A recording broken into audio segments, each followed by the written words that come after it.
Hi, I'm Alyssa, and this is Listen to Liz.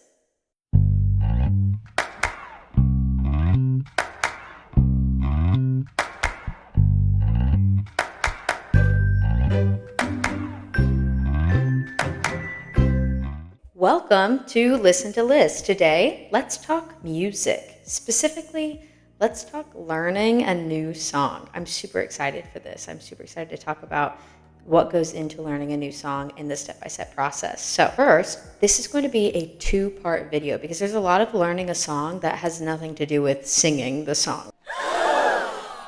For the first part, we're going to do all of the prep work that I do before I actually get into the singing and learning a new song. Without further ado, let's begin. The song we're going to be learning today is Come to Your Senses from Tick Tick Boom. It's written by Jonathan Larson. He wrote the words and the music. The first thing that I do once I have the song is I just give it a read through, just taking it in for the first time. Now I have heard this song. I've seen the movie of this, so I know the song, so I have some of that background knowledge. I'm not going to listen to the song again. I'm just going to read what's in the music. I'm just taking note of patterns that I'm seeing. I'm sort of looking at words. I'm not paying much attention to them at this point.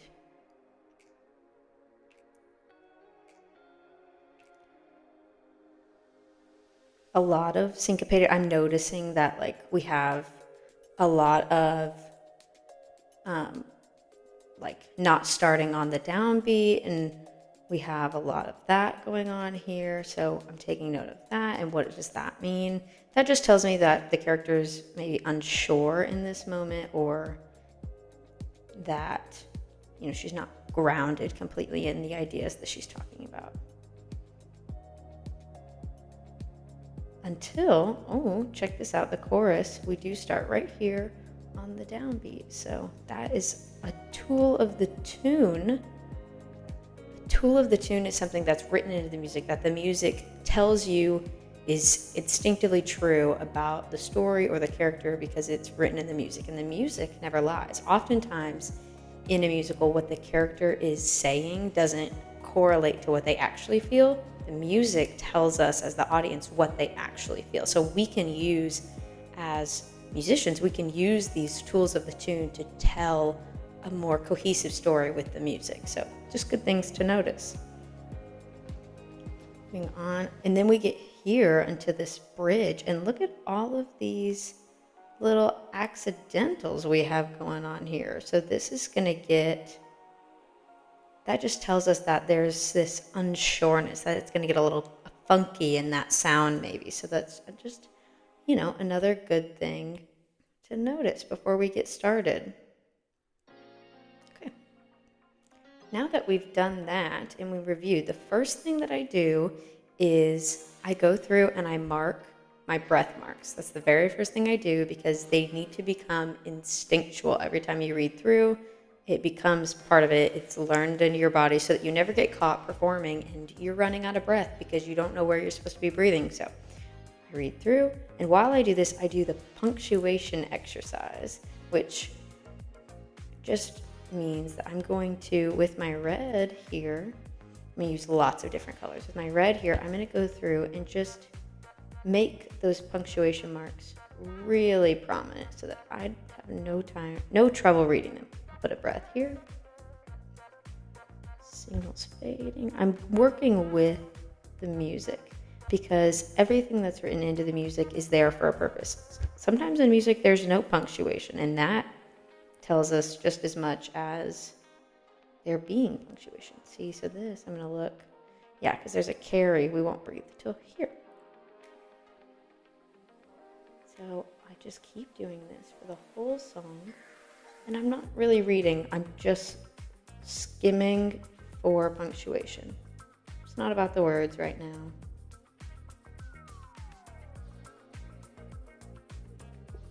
I'm looking for these natural breath marks.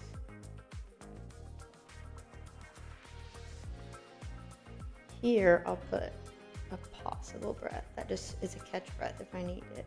This right here is sometimes how you'll see breath marks marked in music as this big comma over the measure. That's usually found in choral music where everybody has to breathe together. It's not as a solo, you can kind of decide where you need to breathe. Like I may not breathe there if I don't need to. But if it was a chorus piece and you wanted everyone to be in time together, it'll have a written in breath that tells you we all need to breathe here to keep on time together. And I'll breathe here right before the phrase. Oh, this one. I'm doing this work for an exercise that I'll do when I get into the acting part of learning a song, the staging and the acting part of the musical theater. I just do it now so that the prep work is done. Right now I'm doing all of the written work that needs to be done before I get to the singing and the acting, because there's so much base work that goes into learning a song. But like this, I'm not gonna take a breath here because that's gonna break up this phrase. So we won't breathe there, even though there are some rest marks. You don't have to breathe on every rest. Put this spaced out. See, some of this trial and error, you'll change it as you go. But right now, I want to mark out where they are.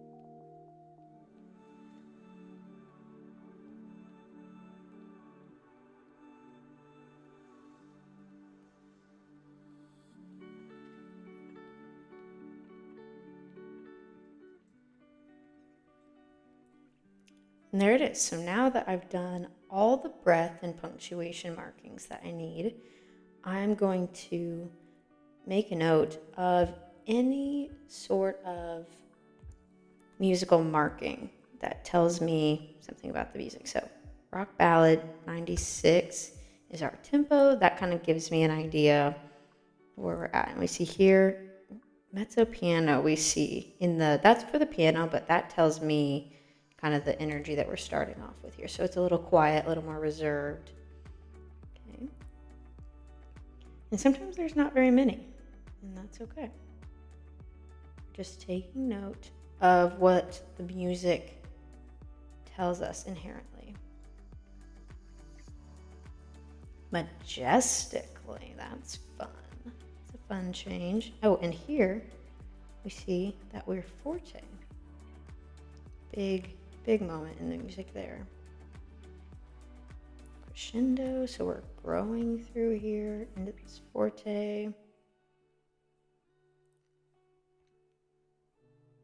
That's a ritardando, so we're going to slow down a little at the end in the music to kind of bring that swelling at the end. So that's good. And doing that, what I'm doing here is helping myself build a better duet between myself and the piano, because the pianist and I are performing together, especially if you're playing live. So you need to have an understanding of what's happening in the song as a whole, not just what you sing, because the notes that you sing are a small part of what's happening in the music piece. So taking a look at what's happening in the piano and those music markings just help us kind of join together and have a more solidified piece of music rather than a karaoke, I'm singing along to a track, that kind of idea. Okay, so now that I've done that, the next part is my favorite. We're going to solfege.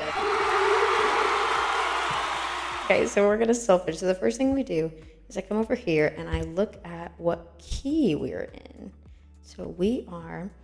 So there's some little tricks to remember this if you don't have them memorized, because I don't have all of them memorized. Some of them I just know right off the bat. Like I know C, I know F, I know G, D, just by looking at them. Looking at this, if you don't know them off the bat, you can go here and look at the last flat here. This is called a flat. So a flat looks like this. It's this big, looks like a B that's been squished. And a sharp looks like this. It's that pound sign, the hashtag. So that's a flat and a sharp. So here we have if we look at this last flat, this is going to be fa. If we think about our solfege, we go do, ti, la, so, fa, or starting from the bottom, do, re, mi, fa, so. So if we start from fa, mi, re, do. So I know that this is do, so I'm going to go ahead and mark this. Do, mi, so, la, ti, do. So I know this is do and this is do. I know that the first line on the staff is E. So if I know that this is E, then we are in the key of E flat. So we're in E flat major. So I know that this is do and this is do. And from here, I can now solfege our music. So I'll go ahead and also write that here. That's just a little guideline for myself. And I will solfege the music. Mi, re, do, ti. Now, I've been doing this for many, many years. So I am a little quicker with it, which is good. I'm not so quick with it while I'm talking. I never normally talk while I do this. So I'm going to solfege this and then we'll meet back up.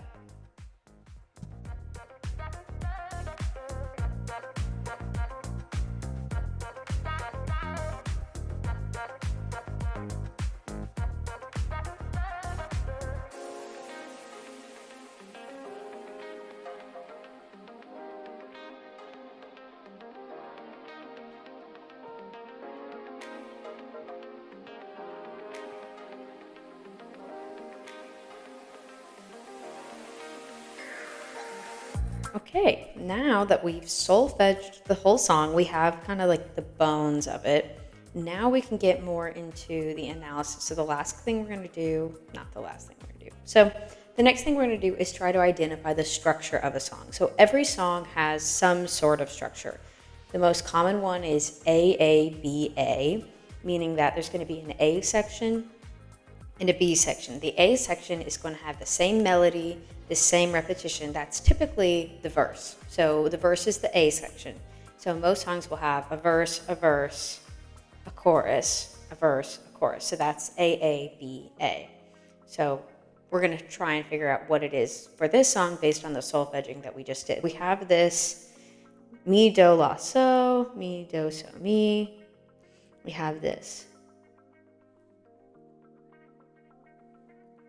whole section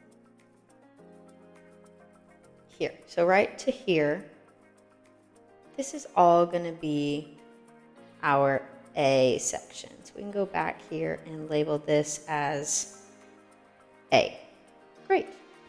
And then we have here, this come to our senses, re, mi, so, do, re. This is our B section. This is our chorus for this song. Come to your senses. We have all this chorus. And then we see the end of that here, right before we go back into mi, do, la, so, which is our A section once again. So we have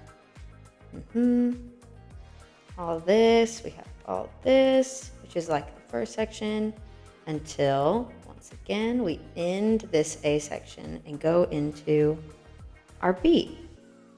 So right now what we have is an A, B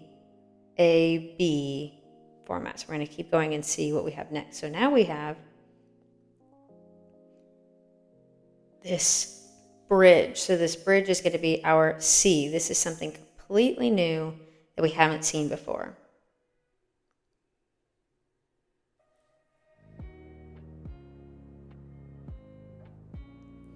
And the C will end right here and lead us into, once again, a B section.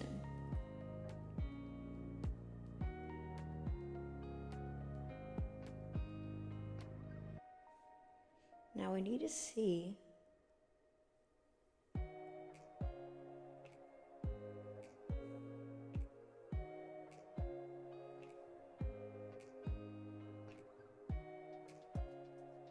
and then we have this kind of B section that plays out into almost a D section that plays for the rest of the song. This is kind of new and unfamiliar for us. So I'm going to call that a D. So our song is going to be an A, B, A, B, C, D. So it's a little different. It's something, it doesn't fit the normal thing. But now we know that we really just need to learn 1, 2, 3, 4 sections, because these will be the same as what we've already learned. So they won't take so much for us to learn them. So now we have that breakdown. We understand the structure of the song. We can start to look at what the song is really saying. So now we're going to read the words. We're going to get into the words now with our orange here. What we're going to do is we're just going to read it, and we're going to find the operative word of each phrase. What is guiding the story? We can find the operative word by looking at the notes. Usually it's the highest note in the phrase. Usually that's going to be our big thing. But we can also find it by just saying it, reading the sentence like you would and figuring out how you would say it. And that's typically how you're going to sing it, because it's the same. You're on the air. I know that your is the operative word there. You're on the air. I'm underground. See, so immediately we have the operative words here, and we know they are because they go together. You're on the air. I'm on the ground. That's the most important thing that she's saying, is that we are separate. You're on the air. I'm on the ground. Signals fading, can't be found. Signals fading. You see as it declines. This is a descending phrase because it goes down. So this is a descending phrase as we have signals fading. So that's a tool of the tune. We're bringing our voice down as we have this. Can't be found. Can't be found. So this can't and found are important. I finally open up. Open up is the difference here. Open up. For you, I would do anything. So that you, see how it's the highest note here? Like we have this pretty stagnant line, and you kind of jumps up above it. So for you, I would do anything. But the most important word in all of musical theater is this right here, but. And but gets a triangle because it represents a turn.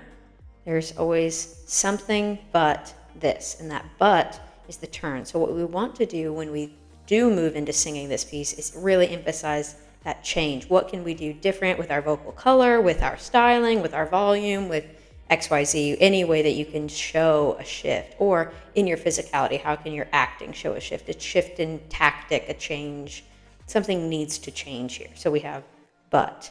You've turned off the volume just when I've begun to sing, but you've turned off the volume just when I've begun to sing. So he's taking something from you. He's pulling this away from you. Then we get into the chorus where we land on that downbeat. Remember, we talked about that earlier. That's still important. Come to your senses. Come to your senses. And still we have this your as the highest note in the phrase. Come to your senses, but we know that senses is going to be important for this. Come to your senses. Defenses are not the way to go, and you know, or at least you knew. That's good. Again, we have this change word, or. Or is like but, it's a change. Defenses are not the way to go, are not the way to go. Defenses are not the way to go, and you know, and you know. So here we have a reversal. Instead of the highest note being the operative, it's the lowest note. So we can use that to our advantage in that it's this hammering almost. It's come to your senses. Defenses are not the way to go, and you know, or at least you knew. And it's very,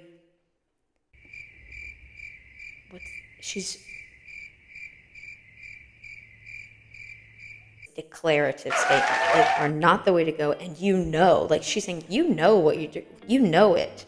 So, you know, or at least you knew, which is a big change. So if we're going to emphasize no, also are going to emphasize knew, because it's at least you knew, thought you did. Everything's strange. Everything's strange. Again, that low note. You've changed, and I don't know what to do to get through. And that we have that internal rhyme as well. That internal rhyme is going to help shape that phrase as well. We also have this going back a little bit. Come to your senses. Defenses are not the way. Everything's strange. You've changed. These rhymes, they help bring out those words, and they help the audience recognize them. So those are going to be important words as well. Come to your senses. Defenses are not the way to go, and you know, and there we go, not the way to go, and you know, or at least you knew. So now, right off the bat, we hear that sentence is different, or at least you knew. We have to hear that when we move into the singing part of learning this song. But we only know that because we took the time to read and really look at the words. So moving on, everything's strange and you've changed, and I don't know what to do to get through, and I don't know what to do, and I don't know what to do. See, and there's multiple ways that you could play it. You could find different operative words, so that's something we might have to play with later. I have to laugh. I have to laugh. I have to laugh. We sure put on a show, this big idea in Tick, Tick, Boom. A big conflict between this character and the character she's singing to is that he will not stop obsessing over his work and the writing that he's doing. And so it's ironic that she says, we sure put on a show, as if it's a performance that they've been doing all along. Love is passé. See, I don't know what that word means, so I'm going to look it up so I understand what we're talking about. We'll look it up right now, actually. Well, I'll have to look it up in a minute because you have my phone. It's passé in this day and age. How can we expect it to grow? In this, there's no rhyme. That same kind of, it really pulls from the line that way. You as the knight, me as the queen. What are we referencing here? Knight, queen. Is this a chess reference? Or is it royalty? See, so looking into what passé means might give us a better clue to what we're actually talking about here, so we understand better. So once we look that up, we'll know. All I've got tonight is static on a screen. Love is passé in this day and age. How can we expect it to grow? You as the knight, me as the queen. All I've got tonight is static on a screen. There's the rhyme. And then back to our chorus. Come to your senses. Defenses inside are not for real. Senses. The fences, that's what it is. The fences inside are not for real. So come to your senses. The fences inside are not for real. Are not for real. They're not real. If we feel as we did, and I do. If we feel as we did, there's the rhyme, and I do. And there's the pull from the line, the moment that doesn't rhyme that really emphasizes, and I do. Can't you recall when this all began? It was only you and me. It was only me and you. So again, going back to how we were in the beginning, where we have this separation, this constant repetition of this you and I, me and you. If we feel as we did, and I do, it was only you and me, it was only me and you. Back to that again and again. But now, again, but we change because, as I learned from my vocal coach, Prof. Rye, every but has two cheeks. There must be a turn. But now the air is filled with confusion. We've replaced care with illusion. So now we're expanding our rhymes rather than having this inline rhyme like we've been having, this come to your senses, defenses. We have a longer, more expanded phrase once we get into the C section, which is unlike anything we've had before. So everything that's being written into the music adds to the arc of the story. So filled with confusion, care, we've replaced care with illusion. It's cool to be cold. That's good, that use of alliteration. It's cool to be cold. And even with that diction, it's cool to be cold. It's very sharp and snappy, like it's like that ice kind of. Nothing lasts anymore. And again, we already see down here, the shape of things we cannot ignore is the end of the rhyme. Love becomes disposable. That's the big word. In this shape of things. This is the shape of things. we cannot ignore.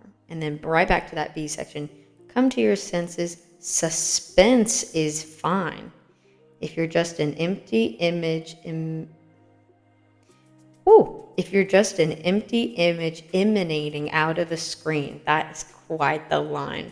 So again, playing into this idea of the show, the performance, the spectacle of everything. He's very obsessed with this performance that he's doing, and she's highlighting that with, come to your senses. Suspense is fine if you're just somebody on a screen, but you're real. That's the idea she's trying to get across, that all these things that he's involved with, they're in his mind, going back to the fence is not real. He's holding himself down. It's a wake-up call. This song is a wake-up call. Suspense is fine if you're just an empty image emanating, and that is alliteration, even if it's E-M, I-M, E-M, it's the sound. Empty image emanating out of a screen. Oh, it's so good. Baby, be real. You can feel again. Baby, be real. You can feel. And that pet name is important too, because it shows their relationship. It's really simple. It's a quick, easy way for Larson to establish their connection. If you didn't know anything about the show and these two characters, that one word would tell you their relationship, their comfort level with each other. Baby, be real. You can feel again. You don't need a music box melody to know what I mean. It's this wake up call. Listen to me. Deep in my eyes, my. What do you see? And it's that third note, so we can see it's this repetition. Deep in my eyes, what do you see? Deep in my sights, listen to me. And there's the change. It's no longer this third, my, you, my. Listen to me. Let the music commence from inside, not only one sense, but use all five. She's this call to action to him. Don't just use your, this feeling, this passion that you have. Don't limit yourself. Not only one sense, but use all five. Come to your senses. And it's this repetition. Come to your senses, baby. Baby, again. Baby, come back alive. So that's such a big line. That's the call. That's the objective of the song. Baby, come back alive.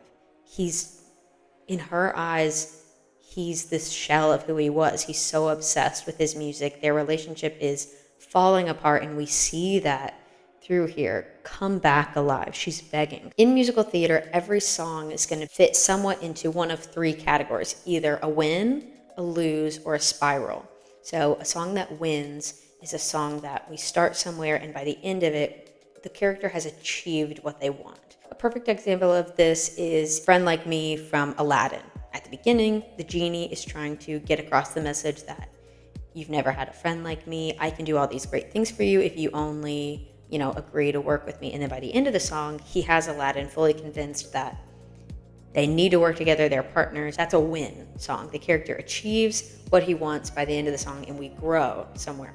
Then we have the reversal of that, which is a loss. Any song where you start in a great place and it kind of falls apart towards the end. And it doesn't have to be like a literal falling apart. It just means that the character kind of tumbles down at the end of it. A fun example of this lose song is from Legally Blonde. In Legally Blonde, there's the song Serious. Now, it's an interesting example because in the song, we have Warner, who is like kind of running the song. He's delivering his message. He's saying what he wants. But the main character we're focused on this song is Elle, as we know her motivation for the song is she thinks she's about to get engaged. So we're here for this big moment. The whole song is building and building and building to this big moment where the audience is like, they're about to get engaged. It's going to be great. And boom, right at the end, they break up. That's the end of the song. Spoiler if you haven't seen it. And that song is a perfect example of a lose song because it defies the expectations. The audience thinks the whole time that she's going to get engaged. We build to that moment and we never get that follow through. That's a lose song. And then the third kind of song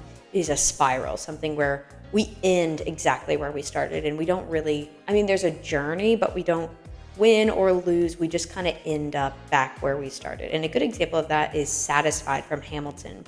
at the beginning of Satisfied, we have, I mean, that song literally goes in a full circle. It's a perfect example of this. But we have Angelica giving her wedding toast to her sister and Hamilton and being like, you know, congrats to your union and all this stuff. And then we have her reliving the whole night before, bringing back this other song. And when it ends, we come right back to that toast, that speech. And she never gains or loses anything as a character. I mean, she has more understanding, but she's still right where we saw her at the beginning of the song. So that's an example of a spiral. Now that we kind of know that kind of stuff, we can identify what kind of song this is. Does the character win? Does she get her point across? Well, we kind of have to decide, and we can play that in different ways. The interesting choice, I think, is that she doesn't win, that she doesn't get across to him, that she gives and gives and gives on this. So it almost feels more like a spiral, because we kind of end right back where we started with this pleading for him to come back to her. And I don't know if you've seen the musical, but that's something interesting that we can learn from the music. Really quick before we wrap up, this is what the sheet music looks like now that I've done everything I'm gonna do before I sing. So we have, I mean, all sorts of musical markings that have already been made. That it looks a bit chaotic, but as long as you do a system that works for you, you can kind of start to see how we've mapped out the song. And so once we start actually working the music, we'll bring in another color, and usually I use purple, and I start making my musical markings, and I talk about whatever, so we can look actually at another song that I've already worked. This is a song that I worked my senior year for my showcase, and so you can already see some of this work that I've done and the markings that are added into it as we go. And it gets a little chaotic, but it makes sense to me. And then later on, I'll add in these rhythm markings. I don't do this every time, but on more tricky sections, I will do rhythm markings. But I did for this song because it was tough. All right, so this is all of the written work that I do before I learn a song. This is all the basics. This is what goes into learning a song before we've even sung. And we've spent now probably 45 minutes doing this work. And this is some of the most important part, because this gives me the roadmap. The music is the story. The music is the acting. It tells you exactly what the character's thinking, feeling, what's going on. And so now that we've done this, the next step is to listen to the song and begin the actual process of singing and working the musicality of it. I hope that this was helpful. I hope that you learned a little bit of something about the process of learning a song, and I hope that you tune into part 2, where we get into the actual singing and the work on vocally learning the music, not just the reading of it. So thank you so much for joining me, and I'll see you next time.